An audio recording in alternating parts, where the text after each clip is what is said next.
মুরগির বাচ্চা বা চিকেন নেকের পিছনে যে মল লেগে থাকে এটাকে ইংলিশে বলা হয় পেস্টি বাট বা পেস্টি ভেন্ট। এটি একটি সাধারণ সমস্যা যা বাচ্চা মুরগির প্রথম কয়েকদিনে এটা দেখা যায়। এটি মূলত তখনই হয় যখন মল তাদের পেছন ছিদ্র বা যেটাকে ভেন্ট বলি আমরা, এর চারপাশ শুকিয়ে গাঢ় আঠালো পদার্থের মতো জমা হয়। এর সম্ভাব্য কারণ হতে পারে অস্বাভাবিকভাবে খাবার বা হজমের সমস্যা, যেমন খাবারের পরিবর্তন বা অতিরিক্ত প্রোটিনযুক্ত ফিড, এটা কিন্তু হজমের সমস্যা তৈরি করতে পারে। পানির সমস্যা থাকতে পারে, পানি না পেলে বা দূষিত পানি পেলে মানে এটা সমস্যা হতে পারে। তাপমাত্রার যদি অসঙ্গিত হয়, খুব ঠান্ডা বা খুব গরম পরিবেশে যদি আপনি বাচ্চাকে রাখেন তাদের হজম শক্তি প্রভাবিত হবে। আবার রোগ জীবাণু বা ব্যাকটেরিয়ার জীবাণু হতে পারে, যেরকম ইকোলাই বা কক্সিডিওসিস এর মতো রোগের কারণও হতে পারে। তো এর ক্ষেত্রে যদি আমরা সংক্ষিপ্তভাবে বলার চেষ্টা করি যে কী করা উচিত, তাহলে নিয়মিত আপনি পরীক্ষা করবেন, আবার মল পরিষ্কার করতে থাকবেন, আবার পানির মধ্যে চিনি বা ভিটামিন মিশিয়ে আপনি খাওয়াতে পারবেন 3-4 দিন, যেমন বি কমপ্লেক্স, এটা খুবই গুরুত্বপূর্ণ। আবার সঠিক তাপমাত্রা আপনি ঠিক রাখবেন, 35 ডিগ্রির আশেপাশে আপনি তাপমাত্রা রাখবেন বা 30 ডিগ্রি থেকে 35 ডিগ্রির মধ্যে তাপমাত্রা রাখবেন। আবার পরিষ্কার পরিচ্ছন্ন আপনি আপনার সিটটা রাখবেন, যেমন ব্রুডার পরিষ্কার পরিচ্ছন্ন রাখবেন, ভিজালেটার যদি থাকে সেটাকে শুকনো রাখবেন। এইটা মোটা থাকে বলতে গেলে সংক্ষিপ্তভাবে। তো এইটার বিষয়ে আমরা বিশদ ব্যাপার যদি জানার চেষ্টা করি, তো আসুন আমরা শুরু করি যে আমরা কিভাবে এটার পুরা ব্যাপারটাকে আমরা আমাদের কন্ট্রোলে আনব। তো প্রথমে আমরা হিসাব করি যে তাপমাত্রার অস্বাভাবিকতা মানে এটা কেন হয়, কিভাবে এটা তাপমাত্রার বিষয়টা আমাদের কাছে আসছে। প্রথম 7 দিনের মধ্যে যে কুকরি মুকরি মুরগিগুলো থাকছে, যেটাকে আপনার ব্রুডারে দিচ্ছেন বা ব্রুডিংয়ের জন্য, এর তাপমাত্রা কিন্তু হবে 35 থেকে 37 ডিগ্রি সেলসিয়াস। যদি তাপমাত্রা কম হয় তবে বাচ্চার বিপাক ব্যবস্থা ধীর হয়ে যাবে, মানে যে খাওয়ার যে প্রসেস এটা মানে ধীর হবে এবং মল ঘন হয়ে যাবে। এই মল ঘন হওয়ার কারণে তার ভেন্টের চারি সাইড কিন্তু মলে পরিপূর্ণ থাকবে এবং সে পায়খানা করতে পারবে না, পায়খানা করবে, পায়খানা তো বেরোবে না যেহেতু শুকিয়ে আছে, এবং এক সময়তে সে মারা যেতে পারে। হ্যাঁ, এটা একটা বিষয়। দ্বিতীয় হচ্ছে স্বাস্থ্যসম্মত পরিবেশ না থাকা। এখন স্বাস্থ্যসম্মত পরিবেশটা কি? ধরুন ব্রিডারের বিছানা, যেটাকে আপনি ব্রুডিং দিচ্ছেন, বারবার পরিবর্তন যদি না করেন, তার মানে অনেকে কিন্তু পেপার দেয়, তাহলে পেপারের ওপরটা যখন তারা পায়খানা করে নষ্ট করে ফেললো, তাহলে প্রতিদিন একটা করে পেপার ওপরের ওটাকে সরিয়ে ফেলবেন, নতুন পেপার থাকবে। এটা আপনি করতে পারেন। এবং যদি সেটা না করেন তাহলে তার মধ্যে ব্যাকটেরিয়ার যে উৎপাদন সেটা কিন্তু প্রচুর পরিমাণে বাড়বে। আর এই ব্যাকটেরিয়া বাচ্চার যে গ্যাস্ট্রোইন্টেস্টাইনাল যে সিস্টেম, এটা প্রবেশ করবে এবং অনিয়মিত মল তার ভিতর থেকে বেরোতে থাকবে বা সৃষ্টি হবে এবং তার ভেন্টে কিন্তু লেগে যাবে।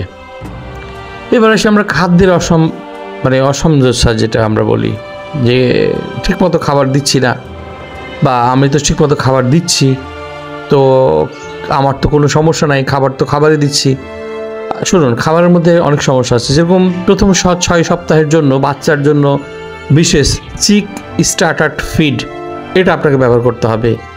যদি প্রাপ্ত প্রোটিনের পরিমাণ বেশি বা কম হয় বা প্রাপ্ত খাদ্যে দুর্লভ গুণাগুণের মান উপাদান থাকে, তবে বাচ্চার বিপাকে সমস্যা হবে, ঘন ঘন পায়খানা হবে, লোম আসান হবে।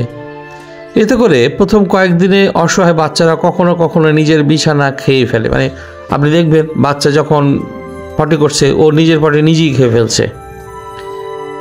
এটা যদি হয় তাহলে কিন্তু ভবিষ্যতে আরও বড় প্রবলেম। এই জন্য বাচ্চার প্রথম যে সপ্তাহগুলা সেখানে আপনি চিক স্টার্টার ফিডটাই আপনি ব্যবহার করবেন, এবং যেন তেন ফিড না, ব্র্যান্ডেড ভালো আপনি ফিডটা ইউজ করবেন।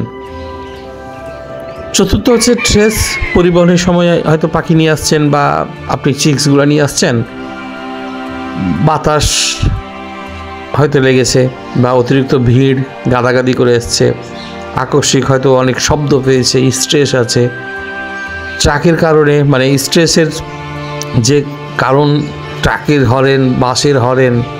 আমরা তো যখন ঢাকা থেকে আমাদের নিজ গ্রামে যাই, যদি রাস্তা হয় 6 ঘন্টা বা 8 ঘন্টার, তাহলে নামার পরে দেখি না আমরা টাল খাই এবং 1-2 দিন লাগে আমাদের টাল ছাড়তে। তো এই বিষয়গুলো হতে পারে। এই জন্য আপনি তাকে স্ট্রেস কমানোর জন্য লাইসোভিট আপনি ব্যবহার করতে পারেন। আবার লাইসোভিটের যে উপকারিতা এর উপরে আমার একটা ভিডিও আছে আমার চ্যানেলে, আশা করি সেটা দেখবেন, দেখে পুরো ব্যাপারটা বোঝার চেষ্টা করবেন। এবং আপনার শেষ যেটা হিসাব সেটা হচ্ছে যে ব্যাকটেরিয়াল সমস্যা, স্যালমোনেলা বা ইকোলি বা কক্সিডিওসিস, আপনি যদি সঠিক ব্রিডিং না করতে পারেন এবং আপনি যদি মানে কাঠের গুঁড়া বা তুষ দিয়ে থাকেন, তাহলে ওই তুষটা হয়তো পানিতে যাচ্ছে, পানিটা খাচ্ছে, এরপরে কিন্তু মুরগির কক্সিডিওসিসের সমস্যা হতে পারে। এবার কক্সিডিওসিস হয়ে গেলে মুরগি কিন্তু মানে মুরগির বাচ্চাগুলো কিন্তু প্রায় ওই যে ওভাবে পায়খানা করবে এবং একসময় মারা যাবে।